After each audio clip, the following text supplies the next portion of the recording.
Un montón de paraguayos quemaron una imagen de Mbappé en una especie de fiesta religiosa que me parece increíblemente pagana y un poco perversa. Yo lo que creo, Pablo, es que con tantos años en la profesión, sobre todo con la tan alta responsabilidad de llevar el título de periodista, de escritor, de comunicador, uno tiene que estar a la altura. Y lo primero que uno tiene como responsabilidad es entender no desde el etnocentrismo, no decodificando algo solo desde tu lógica, una lógica analfabeta culturalmente.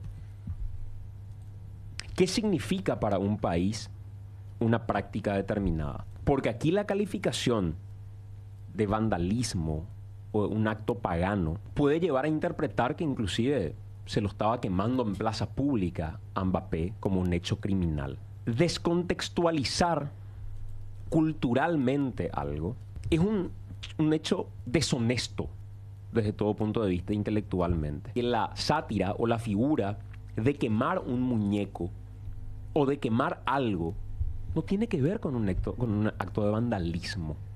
No es esa la intención que tiene el paraguayo, Pablo querido. Yo fui figura de un muñeco al que le llamamos Judascay en la fiesta de San Juan de Paraguay. Que aquí en la radio en la que trabajo tenemos la costumbre de poner la cara de compañeros de trabajo, pero como un juego, porque forma parte de nuestra tradición.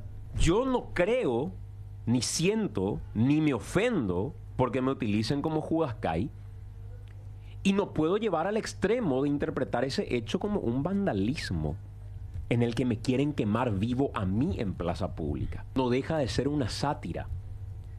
No deja de ser un hecho jocoso que no tiene en absoluto, Pablo Padula, la connotación criminal que se pretende instalar respecto a una fiesta tradicional que no tiene mala intención y que no deja de ser una sátira.